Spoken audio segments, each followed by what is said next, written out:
حزو سلامتنا ديسابا كابز مدبرو استوديو اي تي بي تقبلوا كبرات تختاتلتي ازي مدبو راينا كل غزي بساعتنا باكم زبل مدبيو استفلاليو وراياتنا العلى زعلللو مدبيو مدب زي لو معنتون اب استوديونا ايت قبر قرقس قدي غاشا حيزنا قريبنا لنا لا معنتي اجندانا مبل 10 شعات بعل معلتي بهر سبات اثيوبيا لوم زبن مبل 10 شعات جيزي اب كتما 4 منጭ خبريو حدار 29 2017 عام تمرت يزخبر نزي ملكيتنا انتي عينت صقاتات አለው ወብዝብሉ ነገራት ክንደስና እዚ በዓል ሀገራው ምርድዳ ንህብረ ብሔራዊ ሓድነት ብዝብል እዩ ክኽበር ከም ዝፍለጥ 29 ሕዳር حق منقصي إثيوبيا صدق اللعلتيو نزيا ملكيتيو تبع الزخبر سو تاي مثل بزولو كنا واقعنا سنة مكتال نكون لكم زمننا دماغيتاتشو عالمي قاعد حن مساحة قاعد حن صلاة እሺ ባር ሀገራው ምርድዳ ንህብረ ብሔራዊ ሓድነት ብዝብልዩ ትናይ ለምዘን በዓል ክኽበር ሞ ንመበል 10 ሸዓተ ጊዜ ዝኽበር ዘላው ከተማ 40 ምንጭ ክኽበር ሀገራው ምርድዳ ንህብረ ብሔራዊ ሓድነት ታይ ማለት እዩ ካብቲ ሞቶ ወይ ድማ ካብ ቴማ ጀሚርና እስኪንላ አርስኪ قدم زلو كل ጊዜ እንታይ ኢልና ክንርዳእ ተለና ሃገር ክቅድም ኣሎ እዚ ምናልባት ያው ከም ዝበልካ መእተዊ 19 ዓመት ገይርሎ ወይ ድማ ከምኡ ነገር እዩ ክኾን ኣሎ መበል 19 ተኸቢሩ ታፍቲ ሕገ መንግስቲ ንሱ ዝተፈጥረሉ ዘይኮነስ ካፍቲ ሃገር ዝነበረትሉ ክጅመር ኣሎ እቲ ሕብረ ብሔራዊ ሃገራዊ ሓድነት ምርዳእ ዝብል ታ እዩ ሃገር መሰረት ዝገበረ ሕብረ ብሔራዊ ሓድነት ይክሉ ዝግቦ እምበር ሃገር ዝደርበ ክኸውን ይግቦን እንድሕር ሃገር ተደርቢው ጽላል የለን ኣብቲ ጽላል ዘለው ሰባት ትጽላል እንድሕር ዘየሎ እቲ ዋና ሓቂፉ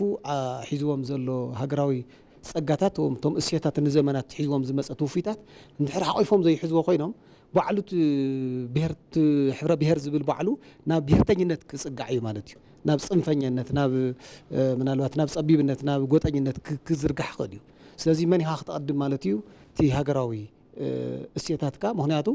ተሃገር ንዘመናት ተሻገረ ሃገር እዩ ምናልባት ናይ ዝተወሰነ ናይ ባህሊ ናይ ቋንቋ ናይ ዝተፈላላዩ ጸጋታት አፍልጦ በመሃብ እዚዮም ድማ እንደገና ተወሰኽቲ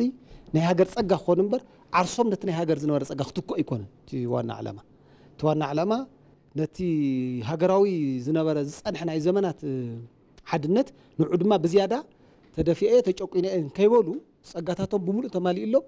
ዝዓበ መስሶ ወይ ናይ ተዓበ ዓንድታት ናይ ሃገራዊ ህንጸት ክኾኑ ካብ ምሕሳብ እዩ ተሃገራዊ ታሽሙ ዝቅድም ዘሎ ማለት እዩ ሕብረ ብሔራውነት ሲ ኣብ ሃገራዊ ምርድዳእ እንተ ዘይ ተመስረተ ኮይኑ ምናልባት እውን ምብትታን ከምጽእ ይኽእል እዩ ማለት እዩ ስለዚ ተሃገራዊ ምርድዳእ ትክል ከሎ ተሃገር ጸኒሓላ ዝተወሰኹ እሴታት ድማ ኣብ ሕገ መንግስቲ ተወሲኾምና ኣለዉ ስለዚ ናይ ተሃገራዊ ሓድነት ናይ ተሃገራዊ ምርድዳእ ሓደ ኣካል ዳ እምበር ዓርሶም ክኢሎም ልዕሊ ዝቕመጡ እሴታት ኣይኮነን እዮም ስለዚ በዚ ደረጃ እዚ ዝተጋገየ ርድኢት በተለይ ተሓድሽ ወለዶ ዝተጋገየ ርድኢት ብምሃብ ነቲ ምናልባት ሕብረ ብሔራውነት ክበሃል ከለስ በቃ ልዕልቲ ንዘመናት ዝጸንሐ እሴታት ናይቲ ማሕበረሰብ ከቕምጦ ከይኽእል ንሱ እንድሕር ኣቕሚጥዎ ተሃገራዊ ፍቕሩ ወይ ተሃገራዊ ሓድነቱ እናተሸርሸረ እንተመፅኡ ናይ ጓንነት ባህሪ ከይመፅእ ዘይነበረ ማለት እዩ ምክንያቱ እቲ ሃገር እዚኣ ቁሩብ ፍልይ ዘብላ ምናልባት እኳ ሕብረ ብሔራውነት ኣድላይነቱ ብዙሕ ጽንዓት ዘድልዮ እንተኾነ ንዘመናት ብሓደ መንፈስ ብሓደ ቃል ኪዳን ተኣሲራ ዝጸንሐት ሃገር እያ እቲ ቃል ኪዳን ከቢድ እዩ ምናልባት ካብ ኩላትና ከም ንርድኦ ኣብዚ ሃገር እዚ ብብሕታውነት ካብ ጻዕዱ መግዛእቲ በይና ዓቂባ ዝጸንሐት ሃገር እያ እዙይ ብቐሊል ኣይኮነን ናይ ኩሎም ጫፋት ኢትዮጵያውያን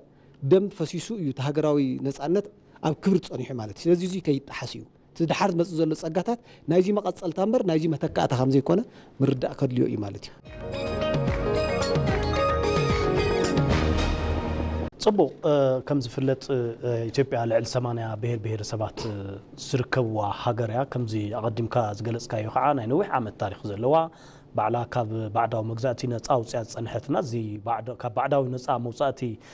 ድማ ኩሎም ኢትዮጵያውያን ተሓባቢሮም ብፍላይ ኣብ ዓድዋ ብዘርኣይዎ በቲ ሓድነት ንሱ ተሃገር ኢሎም ሓንሳብ ኮይኖም ጸላእቲ መኪቶም መሊሶም እዮም ናብዚ ሕዚ በፂሓቱ ዘላ ክትበፅሕ ገይሮማ ሕጂ በብዓመቱ እዚ ናይ ብሔረሰባት በዓል ምኽባሩ እንታይ ዓይነት እወታዊ ረብሓ ክህልዎ ይኽእል ኢልካ ትግምት ወይ ከመይ እዩ እቲ ምኽባሩ ሲ እንታይ ሒዝዎም ዝመፁ ጸጋታት ክህሉ ይኽእል ሕዚ እንታይ ኣሎ መስለካ ንሕና ብክስታይና ብካልቸርና ቁሩብ ከባቢኻ ምፍላጥ ዝብል ወይ ድማ ዓድኻ ምፍላጥ ዝብል ናይ ባዕሉ ዝኾነ ጉድለት ኣለና ውስንነት ኣለና ሕዚ ዝኾነ ጫፍ ዘሎ ኢትዮጵያዊ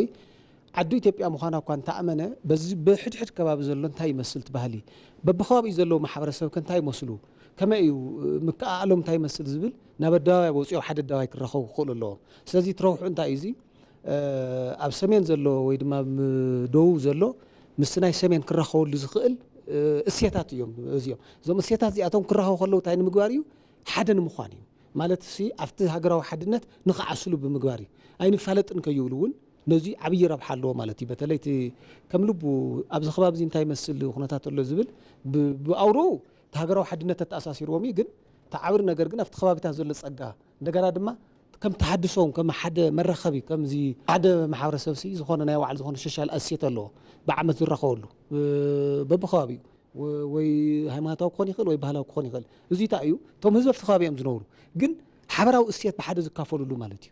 كم زي هجروا بعل يزي كم زي عاد خبابني حد بعل زلو كل محاورسب زخبره كم عين الدماء هجروا بعل كوينو نخلهم صقاتهم زكاففلو له سلازي زي تاي مالتيو بكل كباب زلو حبرتات بكل كباب زلو أتحساسبا ناو كل خباب كباز أحب حد الدباباي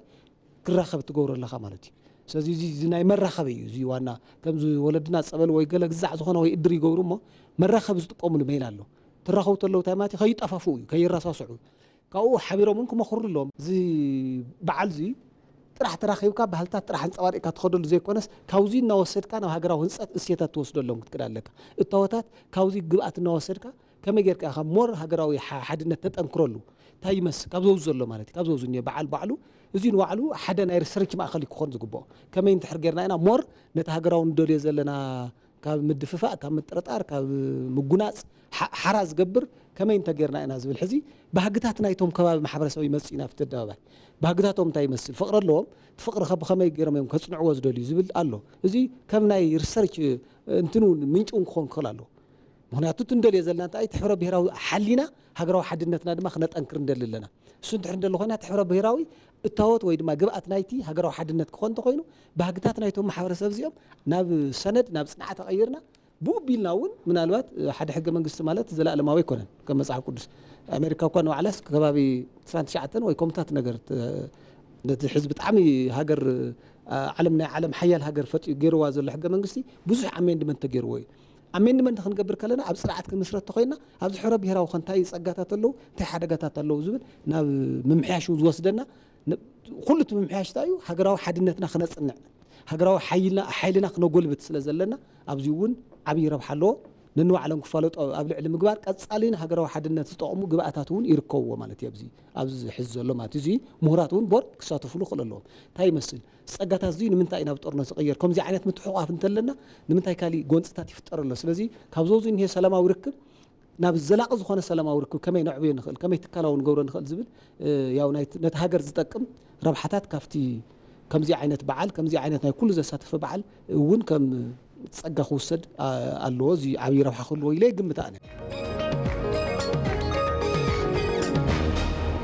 سمانيا بهر سبات أب حد ترخيبهم بحنساب بعلم كخبروا خلوا بفلايد ما نتختاتل 3-4 معلتات بزتفلاليو بعلات مالتها كبابراتات يخبروا ويم لأن حدهم يفلتوا تمكروا يلواوتهم ባህሎም ቋንቋኦም አመጋግበኦም ከም ተመክሮ ይለዋወጥም አከዳድነኦም ሓዊሱ ማለት እዩና ተሓደ ናይ ተሓደ ገይጽ ምኻኑ ተሓደ ነተሓደ ጽቡቕ ናተይልካ ናይ ምቅባል ብዙሕ ኣይተሰርሐሉን ከምታ አንቶ ይዝበልካይ ድማ ብብርካ ሃገር ንሕና ብዙሕ ናይ ከምዚ ዓድኻ ናይ ምፍላጥ ባህልና ብዙሕ ዝማዕበል ኣይኮነን ቱር ናይ ምግባር ዓቕሚ ብዙሕ ይብልናን ኣብ ከባቢኡ ኳስ ተወሊዱ ዓብዩ ናቱ ከባቢ ኳ በአግባቡ ዘይፈልጥ ሰብ ትረክብ ማለት እዩና ብደረጃ ሃገር ግን ካልኦት መጽኦም ናትና ከባቢ ጉብኒዩት ባህልና ገለ ዑደት ይገብሩ የጽንዕዎ ገለ ንሕና ግን ክንድኡ ኣይኮናንና እዚ ንኸዓቢ ብፍላይ ድማ ትመንእሰይ ኩሉ ሙሉእ ተዓዲና ዞረ ክፈልጣ ማለት ካብ ዩኒቨርሲቲታት ኮሌጃት ባዕለን ዓድኻ ናይ ምፍላጥ ባህሪ ስራሕቲ ንክሰርሓና ግን ትናይ खाली ባህሊስ ናተዩ ኢሉ ንክቅበሎ ሕዚ ኣነ ዝኾነ ባህሊ እንድሕር ሃልኒ ባህሊ ቋንቋ ገላለኒ ናይ ተሓደውን ናተይ ምዃኑ ትናተይውን ናቱ ምዃኑ ጌርካ አስሪጽካ ቲ ሕውነት ዝምድነኦም ዝበለጸ ንምጥንኻር ታይ ትስራሕ ኢኻ ኢልካ ትሓስብ ሕዚቲ ሕብረ ብሄራዊ ክንብል ከለና ናብ ሃገራዊ ሓድነት ንምስግጋር እዩ ምናልባት ካብ ትክክለኛ ጽንዓት ዲ ተላዒልስ ወይ ካብ ጌጋ እኳ ንሱ ካልእ ጉዳይ እንተኾነ ንኣብነት ዝኾኑ ምትፍናናት ማለት ይመስለኒ ሕገ መንግስቲ ብዙሕ እኳ ጽንዓት ዘድልዮ ሕገ መንግስቲ እንተኾነ እንታይ ያሎ መስለካ መጀመርያ እቲ ሰማንያታት ኣከባቢ 86 87 ሕገ መንግስቲ ናብ ኣዳባይ ክመጽእ ከሎ እንታይ ነይሩ ብዙሓት ዓመጽቲ ሓይልታት ነይሮም በቢ ከባቢኡ ንሕና ተጎዲና ኢና ንሕና ተበዲና ኢና ዝብሉ ነይሮም ስለዚ ሞ ሽግር የብሉን ምናልባት እዚ ናይ ኮንፌደሬሽን ባህር እንዲዩ ናይዚ ናይ ፌደራላዊ ስርዓት ባህር እዩ ፌደራላዊ ስርዓት እዩ ልሕልሕ ዝበለ ማእኸላውነት ትገብር ኣለካ ንምንታይ ተጽዒንኩም ናይ ኣኹም በዚ እዋን እዚ ተጽዒንን ነይሩ እዩ ዝብል መንፈስ ዋላ በዓል ኣሜሪካውን ዝመጽዎ እዩ ኣብ ትሕቲ እንግሊዝ ነይሮም ኣስታት 52 ስቴት ነይረን ዘና 52 ስቴት መጀመርያ ክጅምሮ ከለዋ ከምዚ ናይ እድር ዝመስል ንእሽተይ ማለት ብውስን መልክዑ ዝምድና ይህልወካ ግን ድማ ኣውቶኖመስ ክልል ድማ ምምሕዳር ድማ ይህልወካ ቃስና ቦልናዊ መጽኦም ዩናይትድ ስቴትስ ኦፍ አሜሪካ ዝብል ብጣዕሚ ናብ 10 ዕጽፍ ናይ ኢትዮጵያ ስፍሓት መሬት ዘለዎ እውን በዝሒ ዘሎ ስታተስ 3 ዕጽፍ ናይ ኢትዮጵያ ህዝቢ ብዝሓት ዘለዎ ናብዚ መጽኡ ማለት እዩ። እዚ ዩናይትድ ስቴትስ ኦፍ አሜሪካ ቅድማሎም ግን ኮንፌደሬሽን ዝብል እርዎም እንታይ እዩ ኩሉ ነናይ ባዕሉ ናጉልህ ይመጽእ እሞ ነናይ ባዕሉ ጸጋታት ሒዙ ይቐርቡ መተሓርቶም ጸጋታት ናተዋሃዱ ሰባት እንታይ ኣለዎም መስለካ ብተፈጥሮም መጀመርያ ይጠራጠሩ እሞ ንዘመናት ሓቢሮም ጸንሑ ናተዋሃዱ ዳርጋ ናይ ሓደ ሳንቲም ክልተ ገጽታ ይኾኑ ማለት እዩ። ሕዚ ናበይና ንኸት ዘለና ነቲ ሕብረ ብሔራዊነት ነቲ ብሔራውያን ማለት ማንም ኣብ ልዕሊ ማንም ከም ዘይጽዓን ማዕረ ዘገልግል ስርዓት ከም ዘሎ እንደገና ድማ ንቐጽልና ንሃንጻ ካፍታ ትንሙነየ ናይቲ ሃገር ምዕባለ ትንሙነየ ማሕበራውን ቁጠባውን ዕብየት ናውዚ ክንሸግር እንትሕር ኮይና መጀመርያ ኣብዚ ዘለና ኣሎ ኮይና ክንተኣማመን ኣለና ሕዝታ ኢና ንገብር እቲ ናይ ሓበራዊ ሓድነት ክነምጽኦ እንትሕር ኮይና ማዕረ ናዋጸና ውህደትና ምጻና ኢና ክንከይድ ብዝታይ እዩ ትዝነበረ ምትፍናን ናቅረብካ ናብ ውህድ መቀያር ማለት እዩ ልክዕት ናይ ኣሜሪካ ናኸደ ካብ ኮንፌደሬሽን ኣብ ዩናይትድ ስቴትስ መጽ ምናታይ ማለት ዩናይትድ ተኮንካ ዋንስ በቃ ቃል ኪዳንካ ጸኒዑሎ ኣሲሩሎ ሕብረት ኣለካ ማለት እዩ እዚ ዝመጸ ድሕሪ ክንደይ ውጻእ ውረዲ ስለዚ ናይ ኩሎም ሰባት ምጥርጣራት ዜሮና ገበረ ታው ድማ ናይ ሓባር ተረባሕነትና እንታይ እዩ ናይ ሓባር ጸጋታትና እንታይ እቶም ናይ ሓባር ጸጋ ናማዕበሉ ብዝያዳ ብልጫ እናረዩ መጽኦም ስለዚ እንታይ ነኾኑ መጽኦም ናይ ሓባር ረብሓና ብልጫ እናዛየደ ምስ መጸ ስለዚ እንታይ ይኸውን ኣሎ ማለት እዩ እቲ ሕብረ ብሔራውነት ናብ ሃገራዊ ሓድነት ይዓብሎ ማለት እዩ ሕዚ እዚ ቀዳማይ ብርክሎ ናብ ካልኣይ ብርክ ናፍቲ ላዕለዋይ ብርክ ክነምጽኦ ተለና ሃገራዊ ሓድነት ይክኸውን ስለዚ ኣብዚ ረብሓ እዚ እዩ ሕዚ ክግበር ዘለዎ ቲ ውህደት ናሲ ካብቲ ሕብረ ብሔራዊ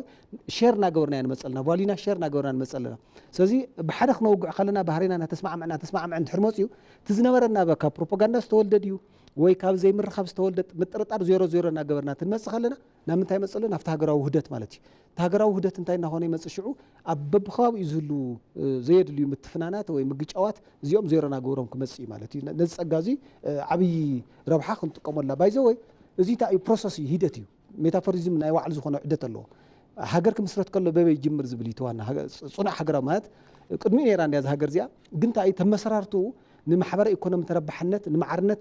ዝተማቻቸወ ድዩ ዝብል ይትሕቶ ስለዚ ሕገ መንግስቲ ዘድልየካ እንታይ እዩ ብፍትሓዊ ዝኾነ መልክዕ ንኽትዓቢ እዩ ስለዚ ፍትሓዊ ዝኾነ ሞር ንሕድሕድ ሰባት ተኣማንነት እናሓደርሉ ዝመጽኡ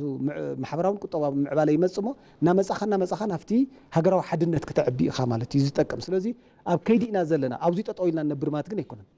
ምትእምማን ምስ ወሰኽና ናፍቲ እንደልዮ ዘለና ሃገራዊ ሓድነት ክንዓብዮ ኢና ምክንያቱ እንታይ እዩ ብዙሕ ኣሳይመንትታት ዘሎ ብዛ ኣህጉር እዚ ናይ ኣፍሪካ ሓድነት ኣብ ቅድሜና ዘሎ 60 ዓመት ገይሩ ኣሎ ኣውሮፓዊ 13 ዓመት ኣውሮፓ ሕብረት ካብዚ ኩሉ ቀዳማይን ካልኣይ ኩናት ዓለም ወዲኦም ያው ትሪኢ ኣለኻ ኣብ ልዕሊና ዝፈጥርዎ ተጽዕኖ ቀሊል ኣይኮነን ብሃፍተ ብሓይሊ ሰብና ብዝኾነ ይኹን ጸጋ ክትሪኦ ተለኻ 10-20% ኣይመልእን ካብቲ ኣባና ዘሎ ጸጋ ማለት እዩ ጀርመን እኳ ኣውሮፓ ትዝውር ምዕራብ ኣውሮፓ ትዝውር ሲ ካብ ሶማልያ ወይ ካብ ኦሮሚያ ክልል ንዓቀብ ሪሶርስ ክልዋ ይኽእል እንዲያም ናይ ኦሮሚያ ማ ብዙሕ እዩ እቲ ናይ ሶማልያ ሪሶርስ ተልዩ ዋው ጽቡቕ እዩ እንታይ እዩ ተዋና ነገር ብሓሳብና ተዋሃድካ ብትመጽእ ሓበራዊ ረብሓኻ ንዓበየ ምስ መጽእ ኣውሮፓ 4 ሚልዮን ትርኢት ኪሎ ሜትር መሬት ኮይና ምናልባት ተኮይኖም ካብ 500 ሚልዮን ዘይወጽእ ህዝቢ ኮይኖም እዚ 1.4 ቢልዮን ህዝቢ ነዚ 30 ግዛዕ ሚልዮን ትርኢት ኪሎ ሜትር ስፍሓት መሬት ለዛም ጸጋ ካብ ዓለምና 60 ሚእታው ዝሽፍን ነዘውዝን የጸጋ ሶም ይዝውርዎ ታይቱ ውህደቶም እዩ ማለት ሕዚ ታዩ ትናትና ተሎ እዚ ሕዚ ንብሎ ዘለና ሕብረ ብሔራውነት ካብቶም ሓደ ዝርዮም ዘለና በብኸባቢ ዝፍጠር ግጭታት ዜሮ ክገብረና እዩ ኩላትና ማዕረ እዩና ኣብ ኣደባባይ كلها بمعرب ባህልካ ተንጸባርቀሉ ስርዓት ይፍጠር ናብ ሃገራዊ ሓድነት ትመጽእ ካብኡ ናብቲ ሃገራዊ ሓድነት ተሸጋገር ማለት ስለዚ እዚ ከይዲ እዩ እምበር ጠጠው ንብለሉ መንገዲ ኣይኮነን ከይዲ እዩ ስኸይዱ እዚ ክንሓልፎ ግን ግድን እዚ ክንሓልፎ ግድን እዩ ስለዚ እዚ ፋይዳ እዚ ኣብ ቅድሜና ዘሎ ብዙሕ ገዛዕ እዩ ግን ኣብ ግምት ናእተና ኢና እቲ ብሔራዊ ሕብረ ብሔራዊ ሓድነት እንብሎ ዘለና ናብ ሃገራዊ ሓድነት ክንሸጋግረና ክእለክል ኣለዎ ተዘይለው ዘለና ጠጠው እንተይልና ያው እቲ ቅድሜና ዘሎ ብዙሕ ጸጋታት እውን ከምልጠና እዩ ማለት እዩ ገሊ ሰባት ሕገ መንግስቲ ከም መጽሓፍ ቅዱስ ወይ ቅዱስ ቁርአን ኢሎም ዝሓስቡ ኣለዉ ገሊኦም ከዓ ክመሓየሽ ኣለዎ ኢሎም ይኣምኑቶም ክመሓየሽ ኣለዎ ኢሎም ዝኣምኑ ኣብ ናይ ጉጅለ መሰል ደው ዝበለዩ ካብ ጉጅለ መሰል ላዕሊኻ ኣብ ውልቀ ሰብ ዘተኮረ መሰል ክህሉ ኣለዎ ኢሎም ይኣምኑ ሰባት ማለት እዩ ምክንያቱም እንድሕራ ውልቀ ሰባት ዘተኮረ መሰል ሃልዩ ውልቀ ሰባት ኣብ ዝኾነ ቦታ ይኺዱ ይንበሩ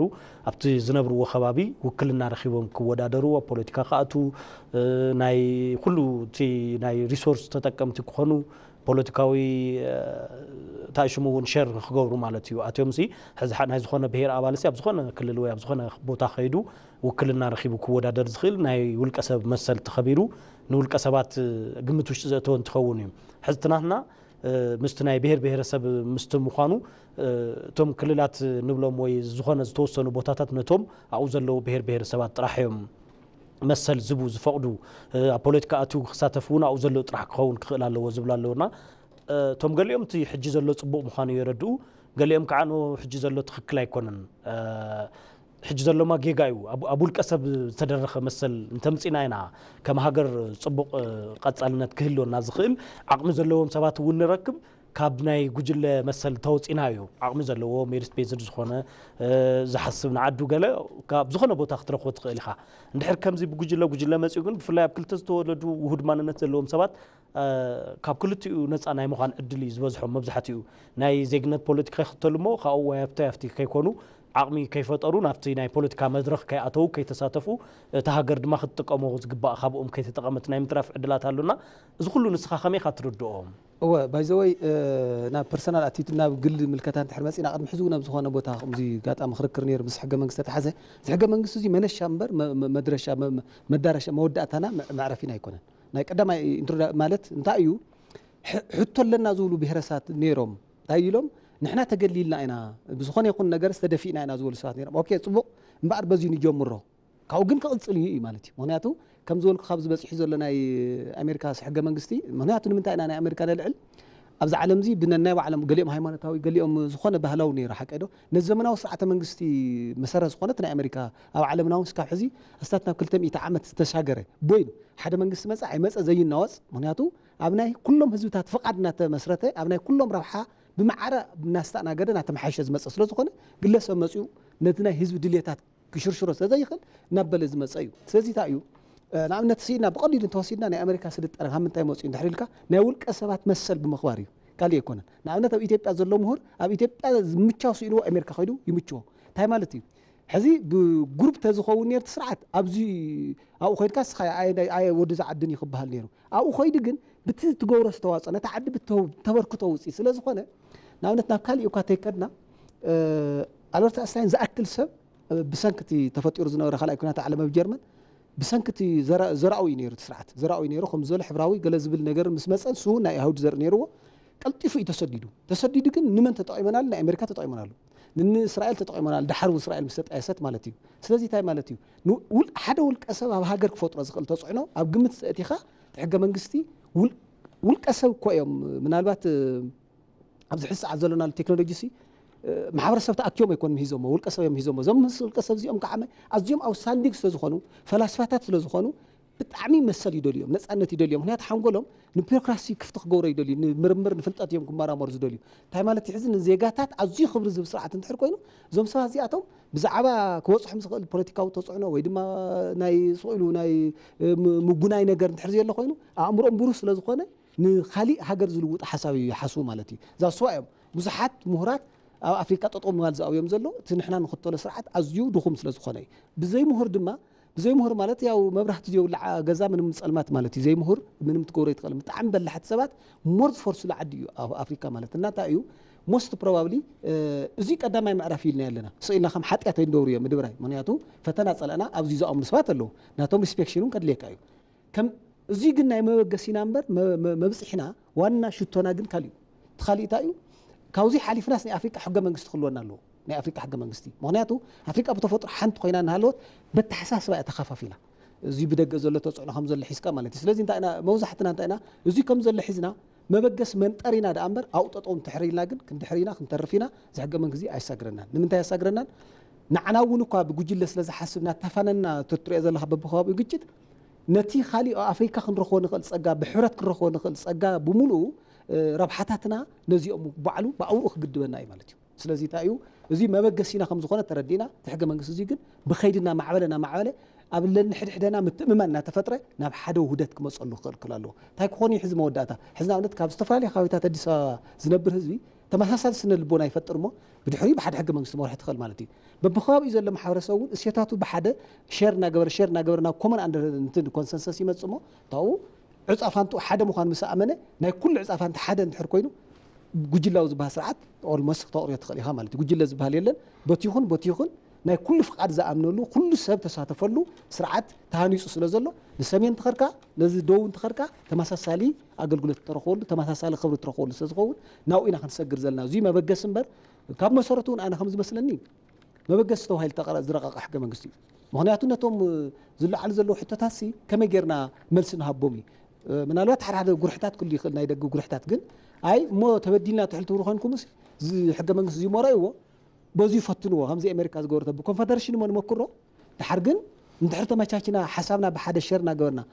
ተሓደ ዝነበረ ጥርጣረ ዜሮና ኾነ ብዝመፅእ ግን ናብ ዩናይትድ ስቴትስ ኦፍ ንቀይር ይኸው ቀይሮሞ ማለት እዩ ስለዚ ንሕና እውን ከምኡ ኢና ንኸይድ ዘለና ማለት እዩ ናትና ድማ ሞር ካብ ናይ ኣሜሪካ ብዝበለፀ ፀጋታት ኣለውና ምክንያቱ ዓድዋ ኮይዱ ዝሞተ ንሓደ ከባቢ ኢሉ ኣይኮነን ካብ ወለጋ እንድሕር ከይድስ ንኢትዮጵያ ኢሉ ሞይቱ እምበር ወለጋን ዓድዋን ዘለዎ ርሕቀት እንድሕር በዚ ንብሎ ዘለና ሓሳብ ኮይኑ ካሊእ ጉዳይ ክኸውን ካብ ምብራቕ ናብዚ ከይዱ ዝመውት መብዛሕትኡ ሰሜን ዝተሰውአ ህዝቢ ነቲ ናይ ኢትዮጵያውነት ክብሪ ነቲ ናይቲ ሃገራዊ ሓድነት ክብል እምበር ንጉጅሉ እንተኮይኑ ፀላእ ሳዕ ገበሮ ወይቱ ዝመፅእ ተፀበየ ነይሩ ስለዚ እዚ እውን ሓደራ እውን ኣለዎ ታሪካዊ ቃል ኪዳን ኣለዎ ታዓዲ ታሪካዊ ቃል ኪዳን ደም ዝፈሰሰሉ ናይ ሓድነት ምንተ ክብሪ ሃገር ተባሂሉ ዝተኸፍለ ዋጋ ኣሎ ነዚ ኣብ ግምት እናኣተና ኢና ክንስጉም ዘለና እምበር ኣብ ዘለና ጠጠው እንተኢልና ከቢድ ክኸውን እቶም ሕዚ ንብሎም ዘለና ናይ ምትኽኻባት ግን ኮመን ሼር ክንገብር ናብ ሓደ ክንእከብ ሓሳብና ክንተኣማመን ኩላትና ብፍቅሪ ክንተኣሳሰር ካብኡ ዕፃፋንታና ሓደ ምዃኑ ምስ ኣመና ድማ ያው ናይ ዜጋ ድዩ ወይ እቲ ናይ ኣጠቃላይ ገደብ ዝየብሉ ሕገ መንግስቲ ንኩሉ ማዕረ መሰል ዝህብ ኣብ የትም ከይድካ ክትሰርሐሉ ትኽእል ክፍጠር ግን ድማ ቀልጢፍካ ናብኡ ክትሻገር ኣለካ ምክንያቱ ሕዚ እንታይ እዩ ተዓበየ ነገር እንታይ እዩ በተለይ ትሕዘኒና ክፍለ ዘመን ናበይ ይኸይደሉ ሕዚ ድንበር ኣልባ እናኾነ ይመፅእ ኣሎ ኣብ ኣፍሪካ ዘለና ፀጋ እኳ ብዝግባእ ፍሪሊ እንተዘይተጠቒምና ከመይ ጌርና ኣብ ዓለም ዘለና ክንጥቀም ንኽእል በበይ ክንሓልፍ ንኽእል ዝብል ናይ ኣፍሪካ ህዝብታት ብምሉእ ዕጣ ፈንታኦም ሓደ እዩ ብሰንኪ ተሓሳስባን ዘይምትእማንን ግን ነንበይንትና ኢና ፋሒልና ዘለና ማለት እዩ ስለዚ እቲ ሓድነት ካብ ሃገር ይጅምር ትሕብረ ብሄራውነት ናብቲ ሃገራዊ ሓድነት የሰጋግረና ሃገራዊ ሓድነት ድማ ናብ ሃገራዊ ሓድነት የሰጋግረና እዙይ እንተዘይኮይኑ እቲ ዝመፅእ ዘሎ ዘመን ክብድህና እዩ ምክንያቱ ዓለማዊ ጥርናፈ ይመፅእ ኣሎ እዚ ግሎባላይዜሽን ዝበሃል እንኮ ናይ ዓለም እንኮ ቅፅሪ ሓይሊ ምውናን ዝጉየ ኣሎ ሕዚ ሓያል ጉያ ኣሎ እዚ ጉያ እዚ ኣብቲ ዘለና ልሕቱኽቱኽ እንተፀኒሕና ከዕብልለና እዩ ማለት ሕዚ ወለዶና ብፍላይ ከምቲ ዝበልካዮ ዓድዋ ናይ ሓባር ዓብይ ታሪክና እዩ ናይ ሓባር ናትና ናይ ኢትዮጵያውያን ጥራሕ እውን ኣይኮነን ናይ ኩሎም መላእ ዓለም ዘለው ፀለምቲ ህዝብታት ታሪክ እዩ ዓድዋ ማለትና ካልኦት እውን ዘራኽቡና ሕጂ ብፍላይ ኣብ ቀረባ እዋን ድማ ግድብ ሕዳስ ኣለና ሓደ ከም ሃገር ሓደ ዝገብረና ትካል ልክዕ ከም ዓድዋ ማለት እዩና ነቲ ሕዚ ዘሎ ወለዶ እዞም ሓደ ናይ ኢትዮጵያ ላዕለዋይነት ናይ ኢትዮጵያ ታሪክ ኣመፃፃ ናይ ኢትዮጵያውያን ጀግንነት ናይ ወለዶ ኣቦሓጎታቱና ነዚ ዓዲ ከመይ ደሞምና ፅምቶም እንትን ገይሮም ሒዞምዋ ከም ዝመፁ ካብ ባዕዳዊ ገዛእቲ ነፃ ገይሮም ሒዞምዋ ከም ዝመፁ እና تعدي ناتيا زبل سمعت نخامن تولدو ولدو قريتك اختعبيو حجي ندحري تمليسنا زناي سساتات اب هلخ استمركوس ولدو سلازخونيو نابتوم كساب حجي زلنا يوم حتخطخات وشتي كنخون غيرمنا زلونا تنحز ولدو اب حدنت زامن ولدو مفتار عدون خفلت ملو بملو ناي عدو تاريخ خفلت عدون كفوتو عدو طرح زي خونس اهغرون خفلتنا توداداري بدرجه عالم نخون حجن رؤيناتي زمن دما ناي غويا خمزولكي ناي تكنولوجي توداداري تزيوكينكا عالم دربياتك تخيدنا ولدو بفلا مفتار تاينا نسرح زلنا وي تا كمين تنسرح كمين غيرنا خوم عينت ولدو مفتار نخيل معباين نخيل زبل سكي هو حزي زي عالم تفتر زل حزي أبزي أبرتشوال عالم ديات تولد زل حزي تبرتشوال عالم تولد زل دمان تايا أب أرتب فيلم إندستري فتر زلوا مالتي حزي ناتنا ولدو ناي هوليوود وين ناي وجه استفلا لي فيلم تاتخطالي السوق قليل يكونن من الوقت نحنا تايو قرزنقعلنا كاب أكلوا ورار نص أوصينا هنا تهكليو كاب زي قطع بأكل مسيوم زورو جن كاب سنا أمراوي ورار نص أوصانا مهنات حزي حزد ما أوريتشوال وورلد ما تايو فيزيكال كولونايزيشن يكونن حدا جو تي ناي سنا أمراوي وراري تزعبيه مالتي أبزو خوينو بزعبة أمريكا خيدا يخلوات إذا حسوا ولدن تحرر لي كخوينو هاجر وانا زي ولا تعرف الله مالتي ستايو اتهم نايز هاجر زلو صقاتات ولا توم تاريخ بعلم مالتي نا نفسي حزي عباي غير كام أمات دغزلو عالم سي كابزي تفلي غير كام أمات أولدنا يفترلو نمنتاي نصوم عبيتهم زخونو بلصات كم زخونو زري فيلم يصرح لهم الله تكنولوجي تقوملو نحنا ግን تناتنا زنبره تاريخ صبوق صقا زنبره تمكا بزح توفيتات الله زعد زي نالات نخالطهم زمهره نالات كفت انتاو سلطانون جميرنا نعم نحنا ميرنا يوم ها لكان احنا انا سنيفنا نبر تعدس اياتات ناس قدمتهم حزن نريهم زلنا سلطينهم يوم نيرهم زبل ناب نبسومنا بعلاوي زخونه ناب زبيتاو زخونه صقاتات كتكرر خنغورم لنا زي ارتقليل يكونن قدس مالت بدم بتصنعن ولده زهنس فيلم قليل يكونن ميديا خمزي ون قليل يكونن اوفر اول دما كاريكلمنا نقير نقرالنا كاريكلمنا ازيو قير كللو ابيتم ጫፍ ናይ ዝሃገር ዘሎ ናይ ካሪክለም ስርዓት ሓደ ኾውነሎ ሓደ ካብ ዝገብር ዓለም ትምህርቲ እዩ ዛስዋይ ትምህርቲ ወሊድ ወይ ሕዝብ ቨርቹዋል ወርልድ ተወሊዱ ዘሎ ማለት እዩ ዲጂታል ዓለም ንብሎ ዘለና መፅኡ ዘሎ ትምህርቲ ንምንታይ እዮም ከምኡ ገይሮም እንትሕሪልና ተመሳሳላይ ስነ ሓሳብ ተመሳሳሊ ፍልጠት ስነ ኣእምራዊ ብቕዓት ዝሃነፁ ወለዶ ኣብ ሓደ መርበብ ክስለፉ ገይርዎም ማለት እዩ ስለዚ እዚ ንሕና ስርዓተ ትምህርትና እውን ሓደ እዩ ካልኣይ ድማ ፀጋታትና ጉልህ ዘርኢ ዝተፈላለዩ ኢንዱስትሪታት ሚድያታት ፊልምታት እውን ብጣዕሚ ወሳኒ ይኸውን ኣሎ ማለት እዩ እቲ ካሪክለም እውን ነዞም ታሪካዊ ፀጋታትና ነቲ መጻኢ ዓለም እውን ኣብ ግምት ዘእተወ ክኸውን እንተሎ ካልኣይ እንታይ እዩ ፀጋታትና ጉልሂና ብዘይምርኣይና ሕዝና ኣብነት ብጣዕሚ ካብ ዘሕዝነካስ ንዓረብ ሃገር ስደድ ኢትዮጵያ ውስጥ ብጣዕሚ ዝገርሞም ባዕሎም እቶም ዓረብ እዩ ዝገርሞም ንሳቶም ኣልቲሜትሊ ኣብዙ ክመፅኦም ዝደልዩ ኣልቲሜትሊ ዓረብ ህይወት ከም ዘየብሉ ይኣምኑ ኣብዚ ዓዲ نحنا زي رأينا ولا كنت خونه مالت عين خاطر يكون سحلنا خان دي خريق زلو أبز هاجر زل صقاقن تأير بعليتوس لعلتي خالق صقاتات يوم مالتي كم زعلي تأير يلن نا بزحت عرب هاجرات ولا زم أوروبا أو بعلم زحسوا ولا سذي مسائي ناتناس فينا أنت زي نحنا أنت زي دخيمنا أبز هاجر زل صقاتا ينحرينا ما جمرة أبي تبقى زل صقا قليل يكون كلا إدم كما هاجر زل صقا خم جرنا هنا أبز هاجر زل صقا عميل كتتكامين هتكون ناونت ኣብ ምዕራብ ዓለም ዘሎ ፀጋታት ብምሉእ ኢድመን እዩ ዘሎ ኢድ ኣሜሪካ እዩ ዘሎ ንምንታይ ንሳ ቀልጢፋ ስለ ዝነቕሐት ማለት እዩ ሕዚ እቶም ወለድና ቀልጢፎም እዮም ነቂሖም ንደገ ሕሊፎም ይሃዋን ዝሃገር ትዝመፀ ወለደ ግን ቀልጢፉ ናይ ኣፍሪቃ መርኣያ ክኾነ ይከኣለን ስለዚ ኣብዙ ብዙሕ ስራሕ ይተርፈና ማለት እዩ ብዙሕ ሓደ ፀጋታትና ልዕሊ ናይ ማንም ዓለም ፀጋ ከም ዘለና እዩ ካልኣይ ድማ ፀጋታትና ዝርዳእ ወለዶ ድማ ብካሪክለም ብኢንዳስትሪ ብፊልም ኢንዳስትሪ ብዝተፈላለየ ብደንቢ ክመሃር ክኽእል ኣለዎ ስለዚህ እዚ እንትሕር በተለይ ሕዚ ንሕና ዓብይ ክሳራ ዝገጥመና ዘሎ ኣዝዩ ውፅኢታዊ ዝኾነ ተምሃራይ ገዲፉና ብስኮላርሺፕ ደገ ይኸይድ ኣሎ እንትሕር ዝኩሉ ናይዚ ሃገር ፀጋ ተጠቂሙ ንደገ እንትሕር ዝኸደ ኣሎ ኮይኑ ምምሃርና እንዲያም ዘይምምሃር ይከድልየና ነይሩ ማለት እዩ ዓብይ ፀገም ዝኸደ እንትሕር ከይዱ ኸይዱ እዩ ተኸይዱና ሃቶም ክታብ እዩ ስለዚ እታ ክንገብረልና ሓደ ነዚ ዝተምሃረ ሰብ ምቹው ኢንቫይሮንመንት ምፍጣር እዩ ልዕሊ ኩሉ ድማ ናይ ሃገርና ፀጋ ወለዶ ብዝግባእ ክርድኦ መጻኢ ዝሃገር እንታይ ክትከውን ከም ዘለዋ ድሕሪ ተወሰነ እዋን ዝሃገር እዚኣ ዝዓበየት ሃገር ከም ትኸውን ዘርእን ዘመላኽትን ተግባራዊ ዝኾነ ስራሕቲ እውን ክንሰርሕ ንክእል ወለዶ እንድሕር ሃኒፅካ ሃገር ክትቐፅል ትኽእል ሃገር ወለዶ እዩ ዝቕበላ እቲ ወለዶ ንሱ ከምቲ ዝበልካዮ ዘሰማምዖ ካሪክለም የድልዮ እዩ ሓደ ዝገብሩ ኣብ ሓንቲ ዓዲ ከም ዘላቶ ዝኣምን ንበይንቱ ዓይነት ስነ ልቦና ዘይብሉ ስነ ልቦና ብካልእ ኣባህላ ኣብ ሃገሩ ዝተፈላለዩ ኣረኣእያ ዘይብሉ ኣብ ሃገር ውስጥ ኩሉ ናተይ ዝብላ ሃገር ኣብ ምፍጣር ከምቲ ዝበልካዮ ሓደ ዓይነት ካሪክለም ሃኒፅካ ነቲ ወለዶ ተወዳዳሪ ምዃን ብፍላይ ናይ ንባብ ሕጂ ትናትና ዝሕዝ ዘመን ዘለናዮ ዘመን ኣብ ናትና ዓዲ ጥራሕ ኣይኮነን ብደረጃ ዓለም ኣንባቢ ኣይኮነን ዘሎ ተወለዶ እዚ ናይ አንተ ዝበልካዮ እዚ ዲጂታል ዓለም ወሲድዎ ስለ ዝኾነ እዚ ናይ ወረቐ መፅሓፍቲ ንባብ ጋዜጣ መጽሔት ገለስ ብዙሕ ኣይኮነን ዘሎ እቲ ናይ ሕዚ ወለዶና እዚኦም ብፍላይ ዘንብብ ወለዶ ንምፍጣር ነዊሕ ግዜ ኮፍ ኢሉ አንቢቡ ብዙሕ ነገር ዝመራመር ንምስራሕ ኩሉ ሰብ በብገዛኡ ክሓስበሉ ዝግብኦ እዩ ካብ ደቁ ጀሚሩ ኣብያተ ትምህርቲ ኮሌጃት ዩኒቨርሲቲ ማለት እዚ ከም ወፍሪ ክትሓዝ ዘለዎ ስራሕ ይመስለኒ ምክንያቱም ወለዶም ዝተሃንጽ ሃገር ክትሃንጽ ትኽእል ኦኬ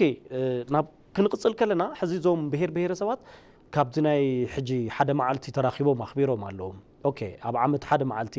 ወይ ሓደ ሰሙን ማለት ያው ዓመት ዝራኸቡ ዘለውና እዚ በይኑ ዕኹል ድዩ ኣብ ዓመት ሓንቲ መዓልቲ ወይ ሓደ ሰሙን ወይ 3-4 መዓልቲ በዓል ኣኽቢርካ ተፈላሊኻ ምኻድ በይኑ ዕኹል ድዩ ልዕሊኡ ክራኸብሎም ዝግብኦም መገድታት ኣይህልውን ዶ ነይሮም ብፍላይ ብኢኮኖሚ ብማሕበራዊ ርክባት ብፖለቲካ ዝተፍኻልኦት ተፈላልዩ በዓላት እውን ብምፍጣር እና ብፍላይ ድማ ሓደ ብሄር ምስ ጎረባብቱ ዘለውዎም ርክብ ከመይ ክኸውን እንታይ ተዝግበር ኢኻ ኢልካ ትሓስብ ምክንያቱም ሓደ መዓልቲ ተራኺብካ ወይ ሓደ ሰሙን ተራኺብካ ያን ያህል ዘይክትፋለጥ ትኽእል ኢኻ ልዕሊኡ ጽቡቕ ዘፋቕሩኻ ዘራኽቡኻ መስተጋብራት ከመይዮም ክፍጠሩ ዘለዎም ኢልካ ተኣምን እወ ሕዚ ዓለም ዘራኽባ ዘሎ ማሕበረ ኢኮኖሚ ጸጋታት እዮም እንታይ እዩ ሕዚ ንሕና ናይ ሓባር ዕዳጋና በዓልና ሓፂርናዮም ኢና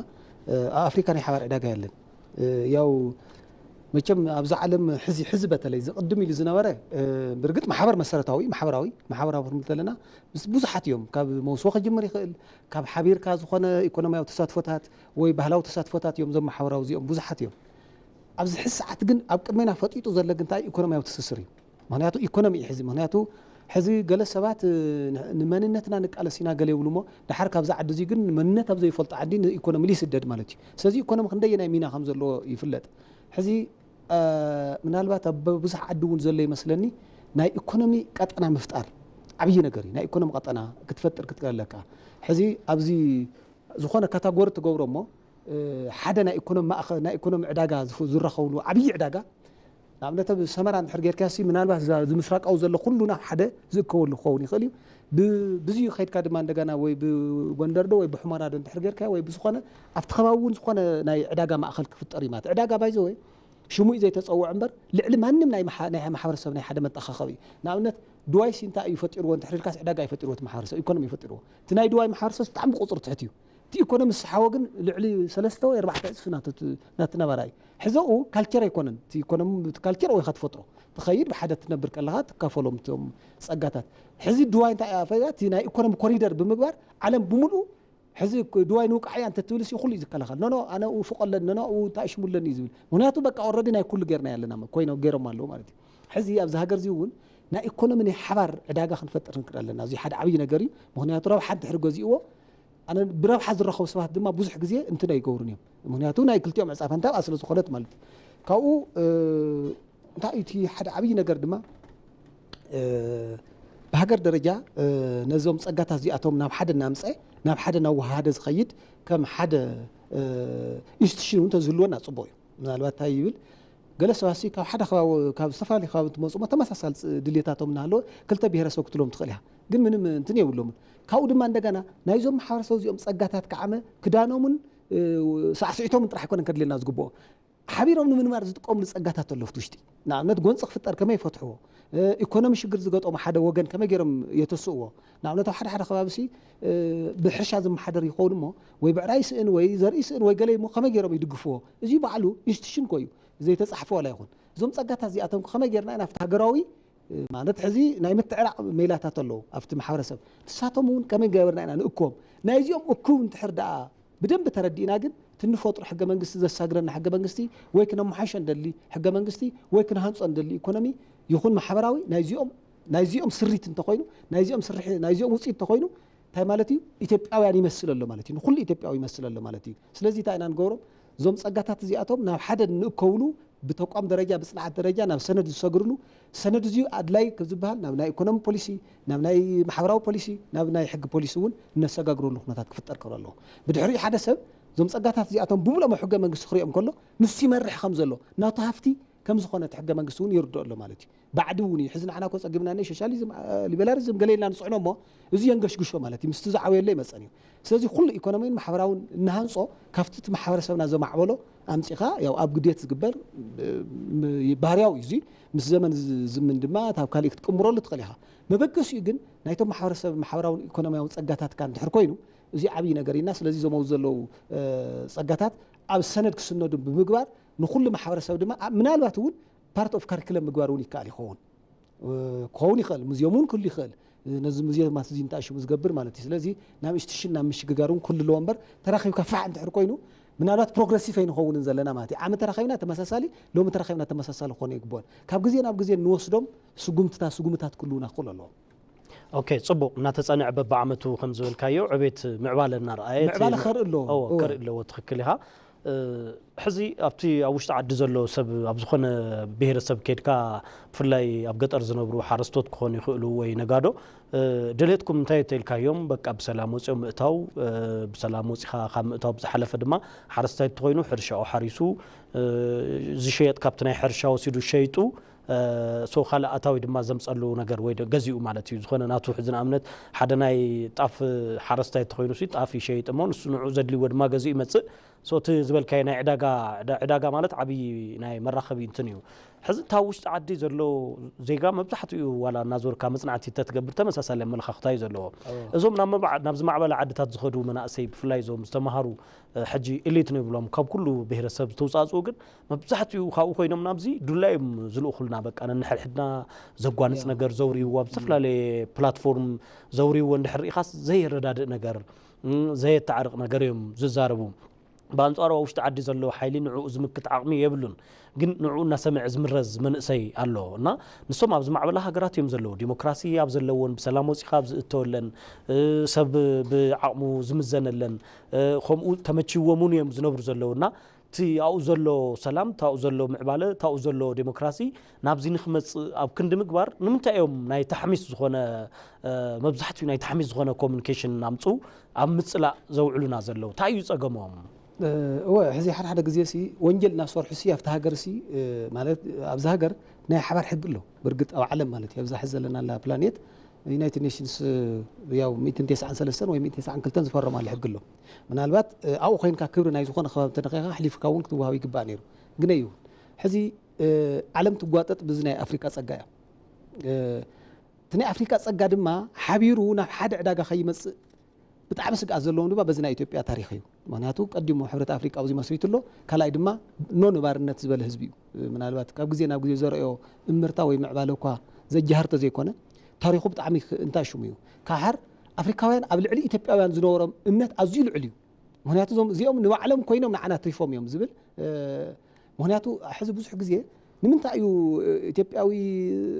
መኪቱ ጸላኢ እንታይ ኢልካስ ገለ ሰባት እንታይ መስሎ ብጣዕሚ ነጻጽሉ እዩ ዝትኩስ ነንሶ ይኮነ ልዕሊና ትኩስ ሰባት ኣለዉ ናብ ጃፓን ብጣዕሚ ትኩስ ነይሮም ውፍያት እዮም ንሃገሮም ድሓር ግን ነጻ ሙጻእ ቢቦም ነይሩ ድሓርታ ገይሮም እስኪ ናብዚ ናይ ኢትዮጵያ ንኺድ ኢሎም ትኸዱስ ለከታ እዩ ክተት ዝብል ኣዋጅ ብሓደ ንጉስ ብሓደ ነጋሪት ተወቂዑስ ክተት ተባሂሉስ ኣብዚ ስም ስምዒት ጠጠው ዘል ህዝቢ እኒኦም ክትኩስ ከለዉ ሰም እዮም ተባና ትኩሱ ብጣዕሚ እዮም እንትን ትበላ ብዓቕሙ ቴክኖሎጂውን ሽዑ ኣብ ኢድ ሩስያ እዮም ነይሮም ሽዑ ድሓርታ ኢሎም ተቃሊሶም ምስ ቸገሮም ድሕሪ 8 ዓመት ናይ ኢትዮጵያ ኣጽኒዖሞም ሰጽንዕዎ ሚስጥርታ ኮይኑ ሓድነት ኮይኑ ረኸቦም ኦኬ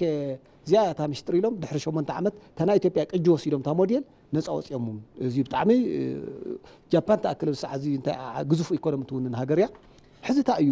ተመኡ ዘለዉ ሰባት ናይ በይኖም ኣጀንዳ ድዩ ኣይኮነን ናይ በይኖም ኣይኮነን ነዚ ዝበህጉ ዓበይቲ ሃገራት ኣለዉ ነዚ ቴክኖሎጂ እዚ ዘረባርቡ ዓድታት ኣለዉ ታናትና ደካማ ጎድኒ ማሕበረሰብና ጥራሕ ሰሚዑ እምበር ኣናሊሲስ ስለተሰርሐ ሪሰርች ዘይብሉ ክውስን ዘይኽእል ማሕበረሰብ ምዃኑ ይርእይዎ ኣለዉ ኣብኡ ኮይኑ ዝተዛረበስ ደንጎላ ደብሪ ተይልካስ ኣብኡ ኮይኑ ደንጎላ ትድብሪ ማለት እዩ ደንጎላ ደብሪ ክብለካ ከሎ ንመን እዮም ክወቅዕ ዝብል ሕቶ ግን ኣይተልዕል ንስኻ ማለት እዩ ዋ ደንጎላ ክደብሪ ክብለካ ከለዎስ ሞሽቲ ጎረቤት ዘሎ እንታይ ገበረሞ ንዕንዲ ክወቅዕ ዝብል መንፈስ የለን ሕዚ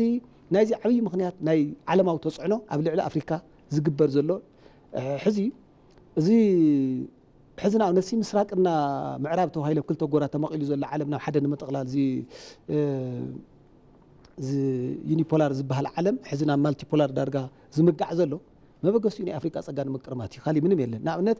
ኣሜሪካ ናብ ሩስያ ኣትያ ክትወርር ኣይትኽእልን በምንም ተኣምር ምክንያቱ ኣይዋፀን እዩ ዘሎ ዓቕሙን ኣየፍቅደላን እዩ ሩስያ እውን ናብ ኣሜሪካ ኣትያ ምናልባት ኣብ ዕዳጋ ትኽክል እዩ ባህርያዊ ዕዳጋ ያው ሕጊ ኣሎ ናይ ዓለም ንግዲ ድርጅት ስምምዕ ኣሎ በቲ ሕጊ ክትግዛእ ትኽእል ኢኻ ሕዚ ዓብዪ ጸገም ዘሎ ጸጉኡ ዘይፈልጥ ማሕበረሰብ ኣፍሪካ ኣሎ ኩሉ ናብዚ ዘነጻጸረ እዩ እዚ ህዝቢ እዚ ዕረፍቲ ክስከሎ ኣለካ ናይ ግድን ዕረፍቲ ተኸሊኻዮ ኣብ ንንባዕሉ ምንቋር ተውዒሉ እንኳን ክሓስብ ክመራመር ሂወቱ ኣብ ሓደጋ ይወድቕ ማለት እዩ ድሓር ሶም ሸምገልቲ ኮይኖም መፁ እዞም ኣብ ደገ ኮይኖም ዝነብሑ ገለመለ ተሪኻዮም ኣብዚ መፂኻ እኮ ዋላ ክትስዋእ እኮ ትኽእል ኢኻ ንዓድኻ እንታይ ፅግም ኣሎ ተሰዊኦም እዮም ዓዲ ሃኒፆም ኣብዚ ኮይንካ ክትስዋእ ይግባእካ ስለዚ ትደገ ዘሎ ተፅዕኖታት ብዝግባእ ኣይተረደአናን ካልኣይ ድማ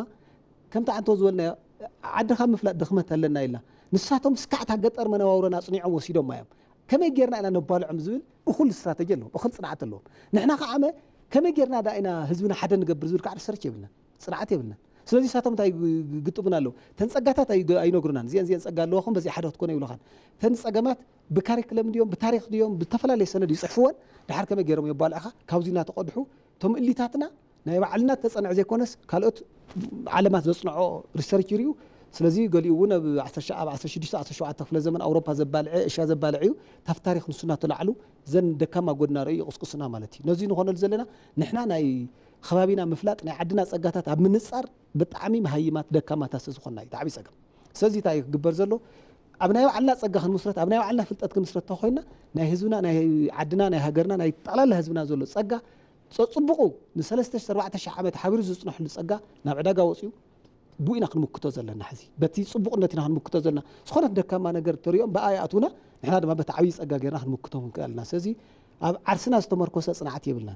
ساسواي اكله خمزي بلا اكله مهر اكله وقعوا بلا زبل بلا يتناتنا تزلنا وفلطت مالت بلا بلا دما صرتناي ناتنا حدنتيو نمنتاي قصالي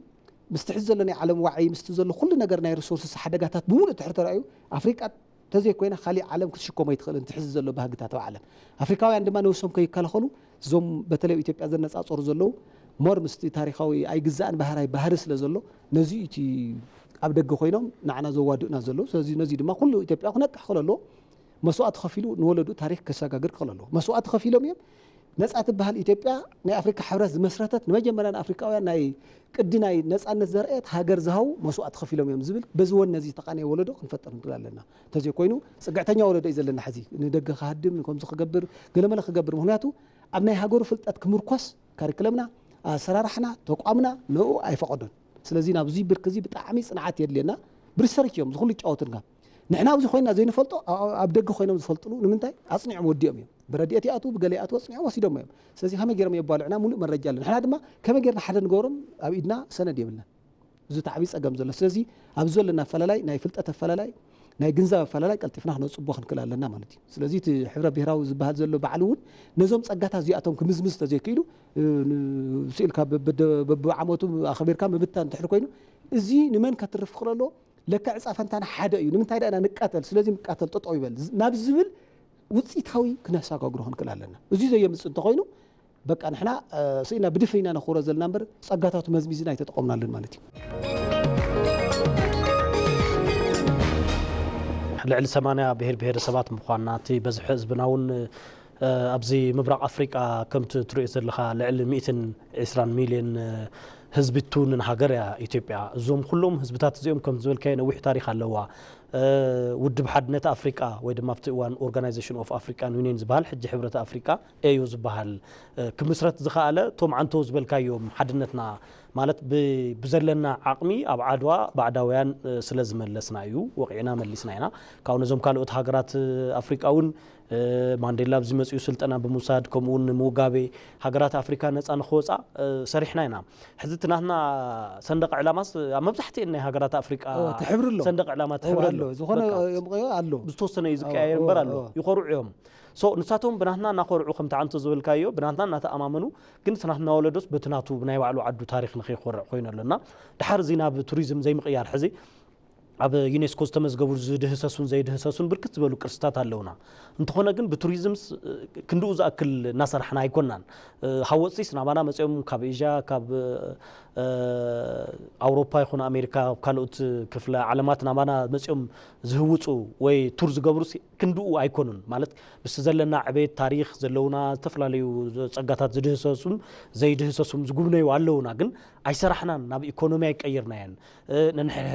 ንሕናውን ኣይፈለጥናዮም ኢብን ኢትዮጵያ ኮይኑ ወጣት ዝተምሃረ ዩኒቨርሲቲ ኣትዩ ወፅኡ ገለስ ኣብ ዓዱ እንታይ ዓይነት ፀጋታት ኣለዉ እንታይ ዓይነት ሃፍታት ኣለዉ ሓደ ዝኾነ ናይ ወፃእተኛት እስኪ እንታይ ክጉብኒ ይኽእል ኣብዚ ዓዲ ተዝመፅእ ገለ እንተዝብሎ እኳስ ዝምልስ ኣይመስለኒን ብኣግባቡ ምክንያቱም ኣይንሰርሕን ዘለና ኣብ ወለዶ ካልኣይ ኢንተርኔት ቤዝድ ዝኾኑ ዌብሳይታት ብዙሕ የብልናን ማለት ዝኾነ ዜጋ ኣትዩ ኣብ ኢትዮጵያ ኸይደ እንተዝጉብኒ ወይ ክጉብኒ ተዝደሊ ኣበይ ቦታ ብኸመይ ክረክብ ካበይ ናበይ ክሕዝ ኩሉ ሰንሰለቱ እዚ ቦታ እዚ ንኽትጉብኒ ኣብዚ ተሓድር ኣለካ ኣብዚ ከም ዝበለ ምሕደሪ ከም ዝበለ እንትን ኣሎ ፋሲሊቲ ኩሉ زي ناي مشات نا أوصيناس ناب عداجا ناي مشات صراحة حي صراحة نانا كمينا ناب عداجا كنصرحون خيل زي فلاي مس أفريقيان حدا خم تقدم زولكو بناتنا تقوريهم مبزحتهم هاجرات ناي إثيوبيا صندوق علامة كلرات زي قصال بيج أقيح أنت تتقيمهم كمينا نحنا نابانا مصينا عدنا خغبنيو زبلص كفتوا حجون لوميون كم تنايق قدمهم كفتوا مانتان ودب حورات منغستات ون كافتم مسرتوينا نحنا شعو زنبرا افريكا زنبرا هاغرات طرح يكونن دبوب كوريا ون كيدنا وفرنا نصا اوصينانا بتعم زغرم اندوم بزح سب كفلطو زغبو بزح منسي نابدو كوريا خبز وفرو ايثيوبياويان ولا حد سب استمارخ سب يبلومن كالوت هاجرات بمول انشعنا زوفرا تمارخون يرمونين بستفلاليو بامات كون يخيل بعسرتات بستفلاليو قصري نحنا غير حد سب اي تمارخن بالطعميم زغرون بزي وي موتالو وي يملسالو ناب كافتي نابتنو ناب كامبو يملسالو بهوت مالتينا زبلص عقمي لنا جن از كله ناب توريزم قيرنا ناب ገንዘብ ናይ ዘይ مسرح አለውና ትናይ ብሄር ሰብ ገይጽና ባዕሉ ንሱውን ናብ ቱሪዝም ምቅያር ይካል ነይሩ እዩ ታዩ ትጉድለትና እንታይ ከክንሰርሐለና بفلاي ዝተማሃሩ መናእሰይ እዚ ብዝምልከት ኣብ ቱሪዝም ትኩረት ዝገብሩ ሆቴላትና ባዕሉ በትክክል ናይ ገንዘብ ብጣዕሚ ክባር ገንዘብ ዝሓታከ ይኾና ክድህሰሳ ክእል ኣለዎን ሓደ ጋሻ ናብ ዓድና ክመጽ ከሎ ካብ ኤርፖርት ጀሚሩ ካብ ኢትዮጵያ መገዲ ኣየር ኢትዮጵያ ጀሚሩ ዋግኡ ብጣዕሚ ዘይተጋነነ ክኸውን ክእል ኣለዎ መጽኦም ክርዩና ክጉብንዩና ሆቴላትና ውን ከምኡ ዘይተጋነና ክኾን ኣለዎን ቶም ሕጂ ናምጾም ዘለና ከምኒ ኮይሻ ጎርጎራ ወንጪ ዝኣመሰሉን نتناي تعدي زيغا عقمي زمتنا يكونان بإيكونومي سون كيدون خغبنين إيكونومي عقمي بزح يبلون سبب تزي كوينهم نتو موصاتنياتات خمينا ما خلواي نغبر لهم مخنياتهم ينصاصور يما ابكال هاجر تخيده كندي اوصي تاي نغر غوبني خمص خيل ناب ኢትዮጵያ ከተخيዳ ብዝብልና ከመይና ክንሰርሕ ዘለና ብዝ ኩሉ ውሽጢ نموالينا تي مجدتات سلام مقوار كابشاف نابشاف إثيوبيا سلام مقوار بترانسبورت تقاعيزو ببلين طرح زي خلاص ببلين نابزي مسيو نفتن عبيت ختماتات ينخدو وشتي بمكاينه ممكن قساقسونا ازي سلام مقوارنا توم زلونا صقاتات ناب ገንዘብ ቀይርካ معبلتي إثيوبيا مفتار تاي سرحتينا خنصرح زلنا هو حزي حدا عبي نجر توريزم نحنا مجمريا انتاي له مسيلكا غزا زيا غزا سرح حسي فول برينت زبال له ورقات يفطر مجمريا ناونت ኢትዮጵያ ናይ ቱሪዝም ፖቴንሻል ክንደ ይተዋሂሉ ኣዝዩ ብሃገራዊ ስምምዕ ብደንብ ተጸንዑ ጽናዕት ይብልናን ድሓር እዞም ጸጋታት እዚኣቶም ናብ ረብሓ ናብ ጭቡጥ ረብሓ ንምቕያርከ እንታይ ክግበር ዘለዎ ዝብልውን እንትን ይብልናን ናውነት رأي هالو خايبلو سبات كما خروي زخونه خغبروها خلوس ابزي كبصح لن انت زيلكاس كابزلو هازيك تغاي تخليها نعمت كابزو تلعيلسي منالات 4 كيلو قال خبصحيه انت زيلكاس كتبصح انت هانك هترامد يهاماتي ስለዚህ ክንደይ ከም ዝቀረይካውን ይፈለጥ እዩ ሶታይ ማለት እዩ ኣብዚ ሃገር ዚ ዓብይ ጸጋሎ ዓብይ ጸጋ ሓደ እንታይ እዩ ከም ማሕበረሰብ ጋሻ ተቀበላ እዩ ቲ ማሕበረሰብ ምናልባት እሱ ይሸራሸር ምስትሕዝ ዘሎ ኩነታት ኣሎ ዞም ጸጋታት እዚኣቶም ግን መን ይዕንቅፎም ኣሎ እንተሕሪልና ሰላም ይዕንቅፎም ኣሎ ሓቀዶ ስለዚ ቁርብ ኣብዚ ዓብይ ዕንቅፋት ኮይና ዘሎ ምናልባት ምምሕያሻታት ቀድልዮ ኢልና ንኣምነሉ እዚ ነፃ ውጪ ዝብለ ተሓሳስብ ኣሎ እዚ ትክክል ኣይኮነን ምናልባት ከመሰል ኩሰዱን ኣነ ትክክል ይመስለናል ንምንታይ ዝኾን ዘሎ ተነፃ ውጪ እናተበለ ይመጽሞ ኢትዮጵያዊ ይገዝኦ ነይር ናብ ዝብል ታሪኽ ይቕየር ማለት እዩ ንሕና ነፃ ወፂና ኢና ትማሊ ነፃ ሙፃ እንታይ ምዃኑ ሲ ምንም ፊደል ከይቆፀረ ትምህርቲ ቤት ከይኣተወሲ ነፃ ሙፃ እንታይ ምዃኑ ሲ بعد حيل موصين كيغزك موقع مالتي كالي خ اوش زل خدا تاعيو حتى كون يري باجو نقصاو سرعتي نيرشو نقصاو سرعت ادلوي بالاباتنا غلزنا ولز مقاقليو اتي نقص كخديو تعدقن كيتورر اي صريح مالتي حزت نصاو چغله مالز بلا تحسب انا منالبات كم ኢትዮጵያ ጽናዓት ንገብሮ ልጽቦዩ ምክንያቱ ካመኒና ነጻኽኖ ጽገና ኮን እናስተርፍ አፍሪካ ነጻኽኖ ጽና ተሐሰብና ታይኔር አፍሪካ ሕብረት ኮታ ዲነር ኢትዮጵያ ሽ ነጻ ጸኒሐላ ግን ሶማሊያ ኢድ ኤርትራ ኢድ ደገብ ዚ ዝኾይኑ ዕዳጋ ክንሰርሕ ይካልና ንሶምዮም ዝምዝምዝዎ ዘለዉ ንሶምዮም ኩሉ ነገር ዝገብርዎ ዘለዉ ስለዚ ንሕና ሓደ ናይ አፍሪካ ናይ ዕዳጋ ናይ ኢኮኖሚ ናይ ማሕበራዊ ነጻነት የድልየና እዩ ዝብል መንፈስ ነይሩ እዚ ናይ ኢኮኖሚ ሕዚ ድማ እንታይ ኮይኑ ዘሎ ናይ ዕዳጋ ናይ ማሕበራዊ ናይ ኢኮኖሚያዊ ነጻነት እዩ ሕዚ ዝጽበ ዘሎ ምክንያቱ ኣብዚ ኢትዮጵያ ታሪኻስ በአፍሪካ ደረጃ 80% ውስጥ ናይ ቻይና ዕዳጋ እዩ ተቆጻጺርዎ ዘሎ ነጻነት ምውፃእ ማለት ካብ ዘለካ ጸጋ ንባዕልኻ ዓርስኻ ምርኮስ ዓብ ዓርስኻ ትምርኮስ ትኽእል ዕዳጋ ፍጠር ክረሎ ነዚ ነፃ ሙፃ ማለት እንበር ምስሓውካ ምባእስ ኣብዚ ዳገት መቕማጥ ሓደ ትንውለ ዘለና ዲጂታል ዓለም ቨርቹዋል ወርልድ ፈጢሩ እዩ ዳገት ክትቕምጥ ኣይትኽእል ኢኻ ብኣየር ዘሎ ኩሉ ነገር ማለት እዩ ስለዚ እዚ ኩሉ ተረዲና ታኸንገብረለና መሲልካ ተሃገር ሓንቲ ምዃና ክንቅበል ክንቀለና ናይ ማንም መሰል ድማ ተኽብር ሃገር ክትከውን ክትለዋ ኣብ ኣሜሪካ ኸድካ ሰብ ሓኛ ክዛረብ የትልካስ ትኽልክለካ የለን ኦሮምኛ ክዛረብ የትልካስ ትኽልክለካ ሰብ የለን ነገር ግን ናሽናል ኢንተረስት ትፍልጥ እያ ነዚ ኣሕሊፍካ ግን ዚዶ ዝበሃል ነገር የለን ምክንያቱ ናሽናል ኢንተረስት እንድሕር ዘየለ ስኻውን ሰሪሓ ይትነብር ነፍቲ ዓዲ ማለት እዩ እዚ ዞም ዘነው ፀጋታትና እውን ንሰላም ዕንቅፋት ይኾኑና ኣለዉ ነፃ ክንወፅኢና ዝብል معازيهم كحلفلكم تيلمهم حزب بتلي واحد حدا جمز إنه أنا كم نحو واحد زل علوس معازي حلفلنا تيلمهم ناس مش وص أنا يقولهم وا هم الناس أحتوص ثم ناس أوصيهم كوا واجات خفيلو بصح واجات خفيلو كنا أوصيهم كم من تاينا ناس أحنوص خلينا خاب خنت كاب دحرت كافتي حز علم بس حتى زلنا إحنا دحيت سلفنا لنا كافتي كرانا افتقد ميت كلمة سخن كلا لنا سوزي زبيلة تحسبان تحرسني في أسفينا اتي ببخاو يزرني جونستات تمحور سو كنا صقب بمقبر دحر كاب تعفنا وتعف توريزم كملو بخيد عدو لي فتره له مالتي منالوات انا خمس مسلني تتلو زلها وانشي غورغورا قلمن زولو زيوم غبتا لا غير صبويت بروجكت بايزوي كم زولكا واغا كوست يوم طعمي ግን صبوي مسرحو كاو وصاون ኢትዮጵያ ጥራሕ ኤሪያ ብምጉናይሲ ባሕት ገንዘበሉ ጥራሕ ታ ክትገብር ትጎውናይሲ በቃ ኩነታት ዓዲ እንታይ ይመስል ከይዱስ ኾነ ጫካውን